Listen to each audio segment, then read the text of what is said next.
Olá, pessoal, tudo bem? Sejam bem-vindos a mais um estudo do Vem Segue-me. Estamos aqui entrando nesta semana nos capítulos 3 de Mateus, Marcos 1 e Lucas 3. E o tema é Preparai o caminho do Senhor. Se você ainda não conhece esse canal, seja bem-vindo. Aqui nós estudamos, este ano, vamos estudar aqui o Evangelho de Jesus Cristo, a Bíblia Sagrada, o livro do Novo Testamento. Estamos estudando esse ano aqui o livro do Novo Testamento e você é o nosso convidado a relembrar os ensinamentos de Jesus Cristo, dos seus discípulos, através do nosso estudo. Estudaremos os seguintes tópicos. Os discípulos preparam a si mesmos e a outros para receberem Jesus Cristo. Precisamos dar frutos dignos de arrependimento. Seguimos Jesus Cristo ao sermos batizados e recebermos o Espírito Santo. Nossos convênios batismais. Então, esses são os tópicos, eu convido você a ficar aqui comigo até o final. Se você ainda não é inscrito, por favor, se inscreva nesse canal, deixe o seu comentário após a aula, que é muito importante a sua participação. Bom, primeiro tópico, antes do primeiro tópico, vamos aprender aqui um pouco mais sobre Marcos. Sobre Mateus e Lucas, nós já aprendemos nas aulas anteriores. Se você não assistiu, eu convido você a assistir as aulas anteriores. E aqui nós vamos aprender um pouco mais sobre Marcos. Quem foi Marcos? No Novo Testamento, João Marcos era filho de Maria, que vivia em Jerusalém. É possível que ele também tenha sido primo ou sobrinho de Barnabé. De Jerusalém, ele acompanhou Paulo e Barnabé em sua primeira viagem missionária e separou-se deles em Perge. Mais tarde, ele acompanhou Barnabé até Chipre. Ele esteve com Paulo em Roma e com Pedro na Babilônia, provavelmente em Roma. Por fim, ele esteve com Timóteo em Éfeso. Então, esse é um pouco da história de Marcos. Segundo o Evangelho segundo Marcos, segundo livro do Novo Testamento, é possível que tenha sido escrito sob a orientação de Pedro. Seu propósito é descrever o Senhor como Filho de Deus, que viveu e trabalhou entre os homens. Marcos descreve com energia e humildade a impressão que Jesus causava aos espectadores. Segundo a tradição, depois da morte de Pedro, Marcos foi ao Egito, organizou a igreja em Alexandria e morreu como mártir. Então, esse é o discípulo Marcos que nós aprendemos mais um pouquinho sobre sua vida. Primeiro tópico, os discípulos preparam a si mesmos e a outros para receberem Jesus Cristo. Como vocês se preparam para a visita de um convidado importante? Então, aqui vamos falar sobre preparação. Aqui ele falou sobre que nós devemos preparar a nós mesmos e a outros para receberem Jesus Cristo. E aqui eu coloquei uma imagem de uma família, talvez recebendo um convidado importante ali, preparando uma mesa farta, uma decoração bonita. Então, é um símbolo para que nós possamos lembrar que quando algo é muito importante na nossa vida, a gente se prepara.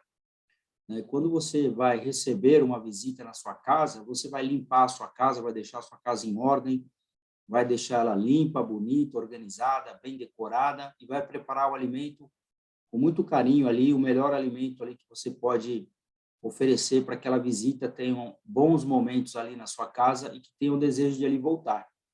Não é assim que a gente recebe um convidado muito importante na nossa casa? Então, desse modo, nós devemos pensar de que maneira estamos nos preparando para receber esse convidado importante na nossa vida, que é Jesus Cristo. O Mateus, capítulo 3, de 1 a 3, diz assim: e naqueles preparar para receber Jesus Cristo, que foi essa primeira pergunta que foi feita aqui, uma das primeiras coisas, e talvez a mais importante, além da fé, é você se arrepender. Isso é o que nós aprendemos.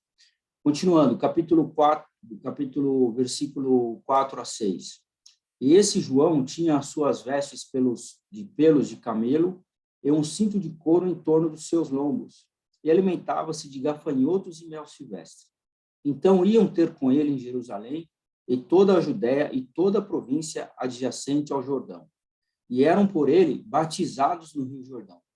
confessando os seus pecados. Então, como eu disse, primeiro princípio é você ter fé, né, convidar Jesus Cristo para vir para a sua vida. O segundo é você se arrepender, e aqui você confessar os seus pecados, né, se arrependendo e confessando os seus pecados. E aqui é o que eles estavam querendo saber, o que eles precisavam para serem batizados no Rio Jordão. E vendo ele, muitos dos fariseus e dos saduceus que vinham ao seu batismo, dizia-lhes: raça de víboras, quem vos ensinou a fugir da ira vindoura? Produzi, pois, frutos dignos de arrependimento, e não presumais de vós mesmos, dizendo: temos por pai Abraão, porque eu vos digo que mesmo destas pedras Deus pode suscitar filhos a Abraão. Ele continua no 10 ao 12. E também agora está posto o machado à raiz das árvores. Toda árvore, pois, que não produz bom fruto, é cortada e lançada no fogo. Olha só que interessante. A árvore, se é uma árvore frutífera, ela deve produzir bons frutos. E eu, em verdade, vos batizo com água para o arrependimento, mas aquele que vem após mim é mais poderoso do que eu, cujas sandálias não sou digno de levar. Ele vos batizará com o Espírito Santo e com fogo. E sua mão tem a pá, e limpará completamente a sua eira, e recolherá no celeiro o seu trigo, e queimará a palha com fogo, que nunca se apagará. Interessante aqui que ele fala que nós devemos, após o batismo, né, ser dignos de sermos batizados, né, sermos levados às águas do batismo, sermos dignos de sermos batizados, e com o Espírito Santo e com fogo. O que significa esse fogo? O fogo, ele é o recebimento do dom do Espírito Santo. Quando você realiza a ordenança do batismo, nós vamos ver aqui na frente, você imerge a pessoa na água, e depois que você faz essa imersão, através da imposição das mãos, você confere a ela o Espírito Santo, o dom do Espírito Santo, para que ele possa ser um guia, um orientador, um conselheiro na vida da pessoa. Então, esses são os processos do batismo, né? Arrependimento, além da fé em Jesus Cristo, você confessar os seus pecados, prometer não cometer esses erros e pecados novamente na sua vida. Depois que você é batizado, você recebe o Espírito Santo, que é esse com fogo que ele menciona nessa escritura, que nada mais é o recebimento do dom do Espírito Santo. E a multidão o interrogava, dizendo: que faremos, pois? E respondendo, ele disse-lhes: quem tiver 2 túnicas, reparta com o que não tem, e quem tiver alimentos, faça da mesma maneira. E chegaram também os publicanos para serem batizados, e disseram-lhe: mestre, que devemos fazer? Então, João Batista, ele foi aquele que batizou Jesus Cristo. Jesus Cristo chegou a ele pedindo para que João Batista batizasse ele, e João Batista ficou até surpreso com esse pedido de Jesus Cristo, que nós vamos ver aqui na frente. Mas os publicanos também chegaram para serem batizados e queriam saber o que eles precisavam fazer para serem batizados. E isso nós vamos aprender aqui nesse próximo tópico. Precisamos dar frutos dignos de arrependimento. Ele responde no versículo 8 e 9 de Lucas 3. Dai, pois, frutos dignos de arrependimento, e não comeceis a dizer em vós mesmos: temos Abraão por pai, porque eu vos digo que até dessas pedras pode Deus suscitar filhos a Abraão. E também já está posto o machado à raiz das árvores. Toda árvore, pois, que não dá bom fruto, corta-se e lança-se no fogo.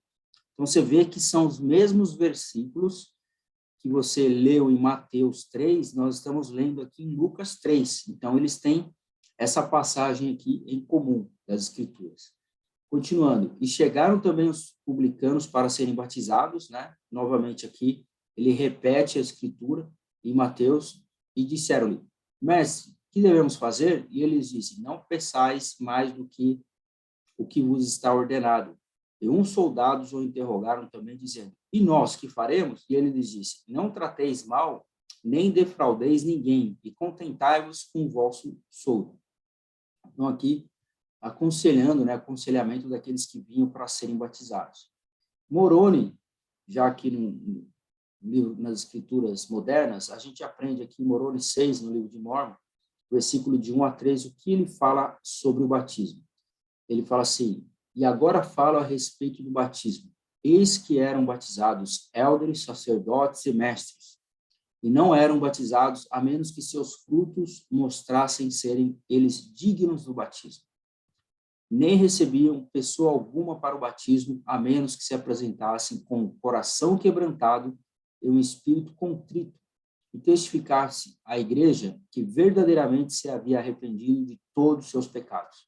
E ninguém era recebido para o batismo, a menos que tomasse sobre si o nome de Cristo com a firme resolução de servi-lo até o fim.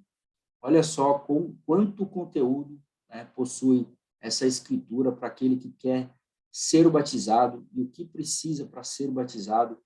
A escritura ela mostra da importância de nós sermos dignos e de ter um coração quebrantado e um espírito contrito, né? Ou seja, o desejo de não praticar mais o mal, não pecar, se arrepender, que muitas vezes você pode continuar cometendo alguns erros ou pecando na sua vida, assim como a gente comete, né, erros e pecados, mas a gente tem o privilégio e a bênção de ter o arrependimento na nossa vida. O arrependimento é igual um sabão. Quando você vai tomar banho, você vai tomar banho todo dia, você não vai lá, não se lava todos os dias, né? Você purifica o seu corpo externo, né, se lavando diariamente. O sabão, ele representa isso, essa limpeza que é feita no seu corpo físico. E o arrependimento é a limpeza que é feita no seu corpo espiritual, na sua mente, né, com o seu espírito, para que você possa se sentir digno e arrependido dos seus erros e pecados, para que você tenha o Espírito Santo com você, né? E assim você agindo dessa maneira, com arrependimento, você vai estar pronto para ser batizado e também receber o Espírito Santo. Doutrina e Convênios 20:37. Vamos ver o que essa escritura fala também sobre batismo. E também por meio de mandamento à igreja com respeito ao modo de batizar. Todos aqueles que se humilharem perante Deus e desejarem ser batizados e se apresentarem com o coração quebrantado e o espírito contrito e testificarem à igreja que verdadeiramente se arrependeram de todos os seus pecados, estão dispostos a tomar sobre si o nome de Jesus Cristo, tendo o firme propósito de servi-lo até o fim e realmente manifestarem por suas obras que receberam o Espírito de Cristo para a remissão de seus pecados, serão recebidos pelo batismo na sua igreja.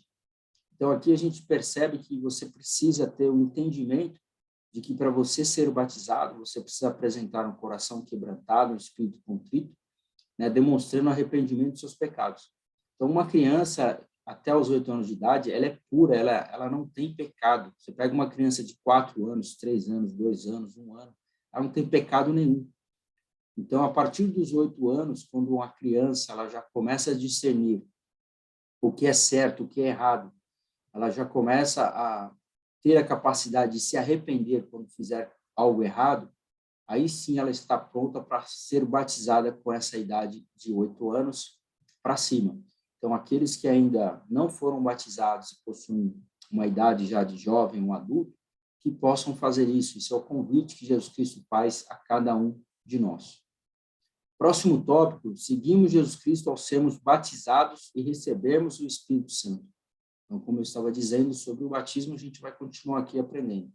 Mateus 3, de 13 a 15, diz: Então veio Jesus da Galiléia a João, junto do Jordão, para ser batizado por ele. João opunha-se-lhe, porém, dizendo: Eu careço de ser batizado por ti, e vens tu a mim? Então, ou seja, João, imaginando que Jesus Cristo iria lá batizar João, né? Que era o que ele imaginava, mas foi ao contrário. Jesus Cristo que veio e falou assim: não, eu quero que você me batize.